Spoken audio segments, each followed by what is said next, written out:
Magandang araw po sa inyong lahat. Ito po ang buhok na gugupitan natin ng maiksi. Kunti. Medium short.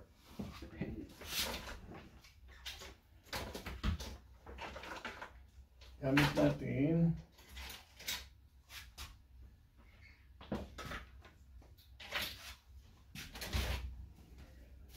kung marami kang subscriber tayo, may bayad ka din ano? ha? May bayad ka din kung marami kang subscriber ano? Yung magsusubscribe wala. Libre. Kaya lang doon nila makikita kung ilan ang nagsusupport na tumitingin. Pero ang support, yung pagtingin lang, walang support na pera. Yeah.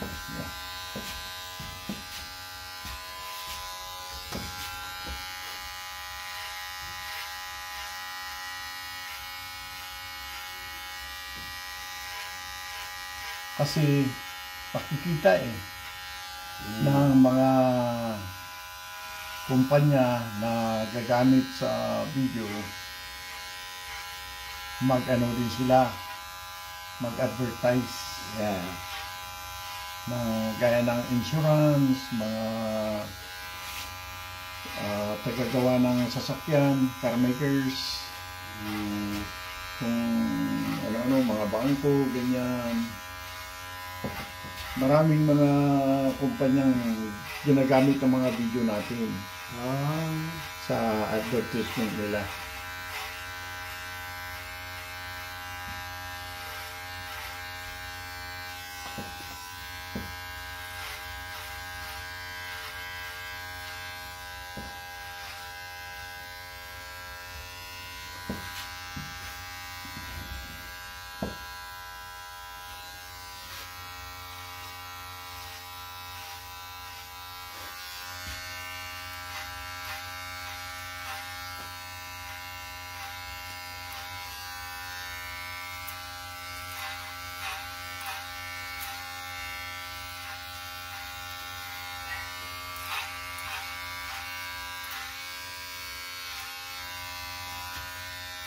Kahit mga puti, parang may super may nagpagupit sa'yo ano? Yung mga puti ano?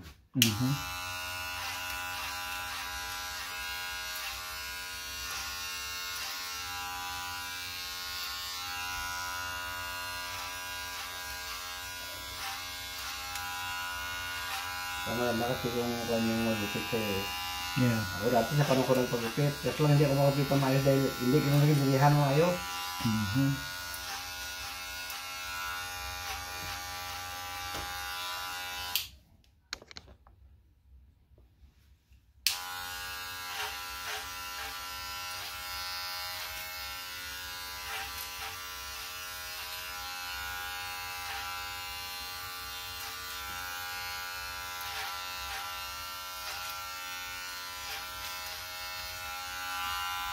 Ilan kayo nakatira dito tayo? Ilan yung anak nakatira dito? Marami? Ang anak namin? Dito nakatira? Isa ang yung bunso dito sa Anchorage, yung sa gitna nasa Arizona, panganay nasa California. Yeah. Kontak-kontak pala sila. Kaya hirap dito sa Amerika pag lumaki ng anak mo, parang magkalayo na kayo. Iba na sa Pinas malapit lang. Kaya minsan nag-asawa, halos asawain ng kababayan lang, mga kabarangay lang. Dito kasi baka mag-asawa yung anak mo sa ibang nasyon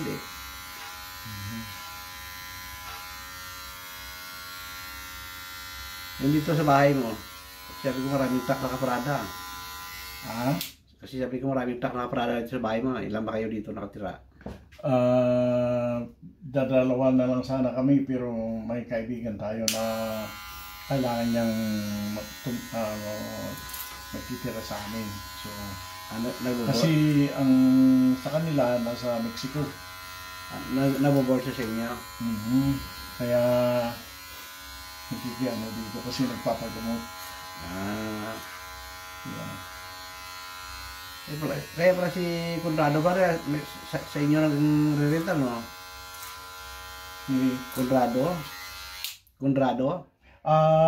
Sa inyong bahay siya nag-rent? yeah, doon sa isang bahay namin. Buti ka, marami kang bahay. Ano rin, kung ano ba yun, isama nyo sa plano, kahit kayo rin, kahit kayong lahat, sinasabi ko nga kay Conrado hindi mangyari yan kung hindi nyo ilagay sa plano. You have to plan for it. If you don't, it's not gonna happen. Kasi yung plano mo, yun ang magpupush sa'yo. That will drive you to get your, dream come true. Yeah. Kung wala kang plano, walang nag-guide sa'yo. Yeah. Yun. Yan ang napag-aralan namin. Kaya nakita ko dito You have to plan for it. Nakita ko dito Kung hindi po mangyari, it's not gonna happen. Yeah.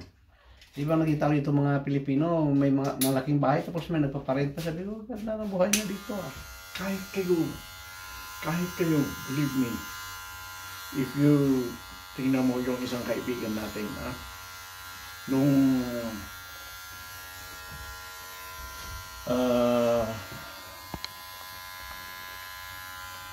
tumitingin sila ng bahay din, hindi kaya. Kailangan mangutang sila. Sa isipan nila, ayaw. Hindi gusto ang ganon. Gusto nila Walang utang. Yun.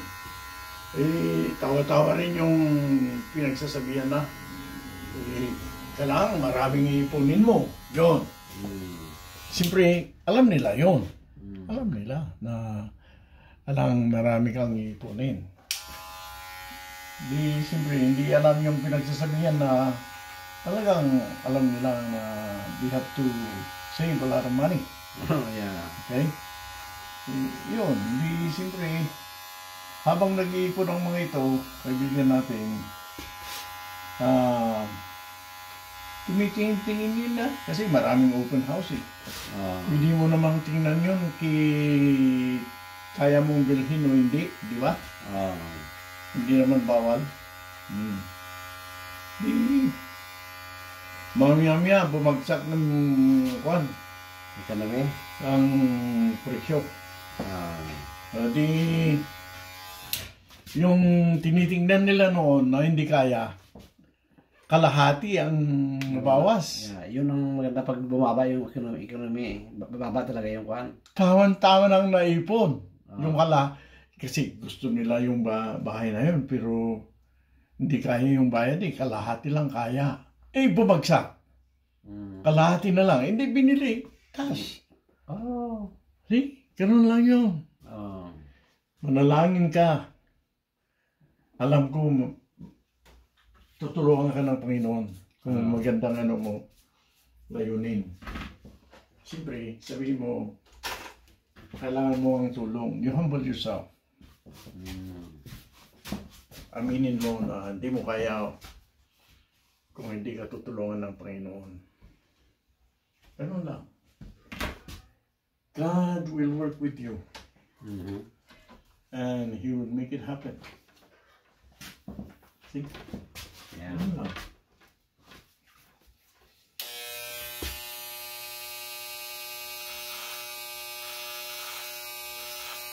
Mas maganda yata ganun ang ginawa natin. Ganun ang ginawa natin basta malinya na dito.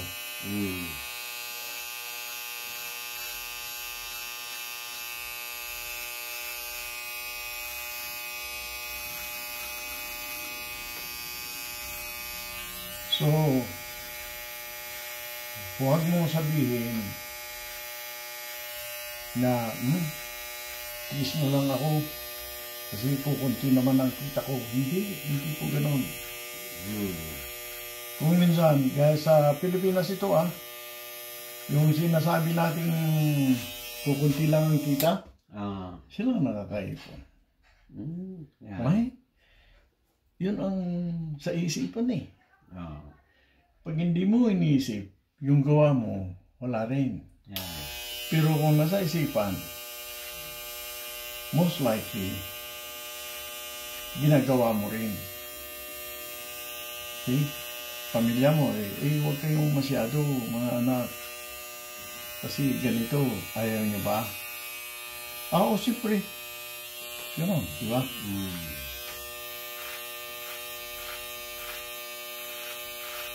So, magtulong-tulungan tayo.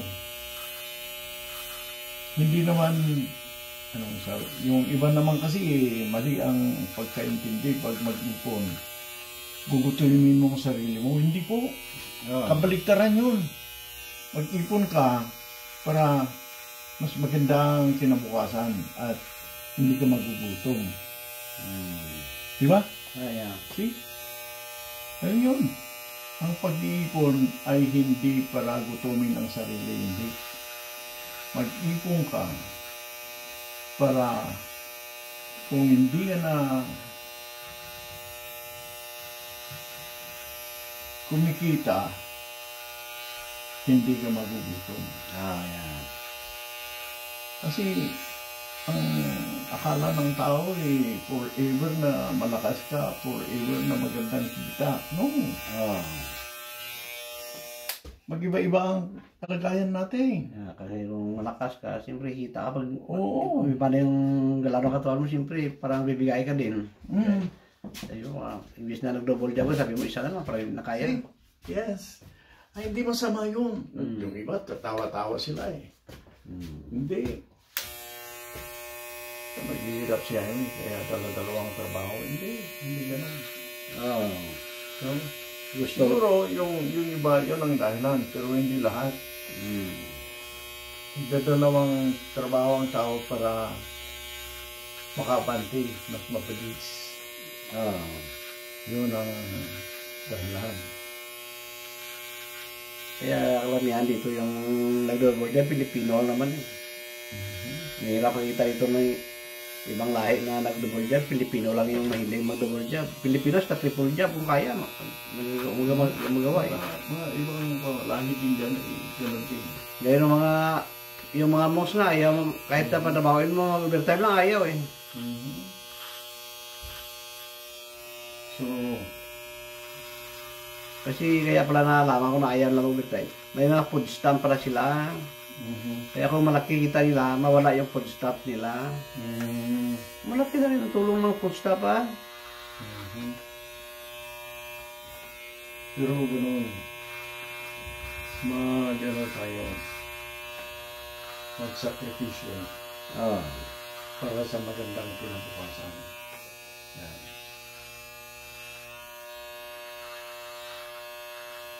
Kasi mahirap ang dalawang trabaho. Siyempre, pagod ka palagi. But ayos lang yun. Kung hindi mo talaga kaya, di hinto mo yung isang trabaho. Yeah. Mararamdaman mo naman eh. Kung kaya ng katawan mo, hindi. Ramdaman mo talaga kung kaya ng katawan mo. Huwag mong pilitin kasi kung pinilit mo, magkasakit ka, mamatay ka rin. Pero mararamdaman mo yan. Sa isang taon, mararamdaman mo kung kaya mo hindi. Pag hindi mo kaya, sige, give up the other one. Saka, ang kagandaan noon, makikita mo na kung alin sa dalawa ang gusto mo. See?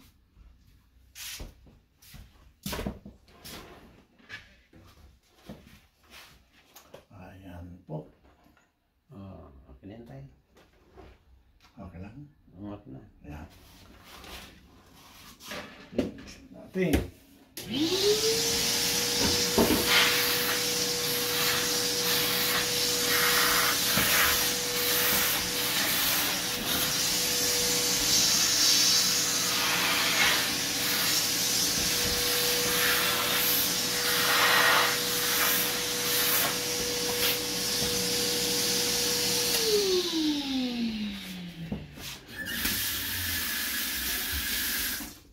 Pero maraming kuhan. Pag ganun ang ginagawa natin, maraming darating na pagsubok. Yeah. Yung they will discourage you, Yeah. kung ano-ano ang sinasabi. Kung minsan, maganda rin yun, take it as a challenge. Yeah. Na, siguro ang akala hindi ako nakikiramdam ba? Yung hindi mo pinapakarimdaman ang sarili mo. Kasi may mga taong ganon, sige nang sige. Kahit umiiyak si katawan hindi pinapansin. Hindi naman ganon. Sinasagan na. Because if you are doing that, you are abusing yourself. Yeah. Inaabuso mo ang sarili mo. Mahirap yun. Ikaw dati ba tayo, double job ka din? Si Nung panahon mo, double job ka din? ako? Nung bata ka pa? Ay, nung nasa army ako, army. Ang sabi nila, you should put in your mind that Uncle Sam, the federal government, all owns your time 24 hours a day. Di, wala na kaming ibang trabaho, diba? Basta sa army na lang. No. Sabi lang yon. Pero totoo na kung kailangan ka anytime, whatever you're doing na double job mo, kailangan maintindihan nila yon. Lalayasan mo yon, punta ka sa kailangan ng kalsam, yung servisyo mo. Pero pag hindi, di may double job ka. Kaya, janitor kami. Saan ka na janitor dati? Yung kaibigan ko, nag-janitor kami. Yeah, kasi, kailangan nga namin yung extra. So, imbis na nahihirapang ibigay yung binibigay sa pamilya ko noon nasa Pilipinas pa. Hindi, nung kumikita na sa double job, hindi maganda rin ang bigay. Hindi ko alam na hindi lang pala siya ang gumagamit.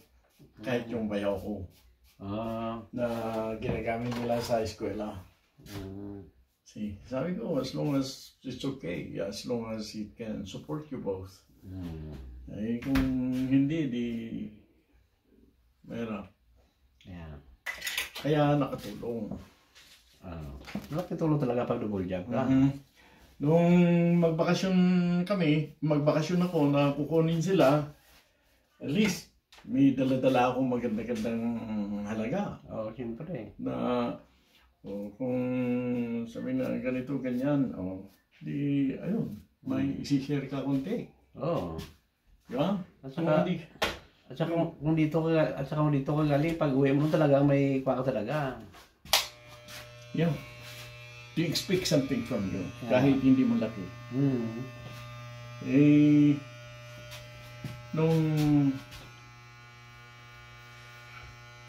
dumating na, pamilya ko, ganun din. Kasi si Mrs. ang panganay, di parang kami, no? May anak kami, kami ang panganay. They expect, the family expect something from us. So, we didn't disappoint them. We did what we can. Hindi naman sila... Ganun naman talaga yung pag panganay ka, pag dito ka na sa labas. Ugali natin yun. Kahit na hindi mo na obligasyon mo na. Automatic. Pero yung kaya mo lang. Yung naman ang mga presyuri na hingan. Hindi naman nila inaantay yung hindi mo kaya. Yan ang kagandahan. Hindi naman sila nag-demand kung magkano bigay mo eh. Kaya ganoon. At siyempre, sana nga magagawa rin nila sa ibang pamilya. Kaya nga yung kapatid ko dito, yung siya lang dito dati, biro mo buong kami pamilya, sinusuportahan niya doon sa Pilipinas. Mabait yung kapatid ko na yan. Lahat. Hanggang namatay yung nanay ko. Sa kanya lahat. Wow, galing. Oo. Hanggang sa dumating kami dito. Biro mo na petition niya kami almost 30 years. Wow. 30 years bago kami kaya nga ako sabi ko sa isang daan ko iniisip, hindi ko iniisip na makapunta ako lugar na to eh. Hindi ko talaga iniisip na makapunta ako ng Amerika.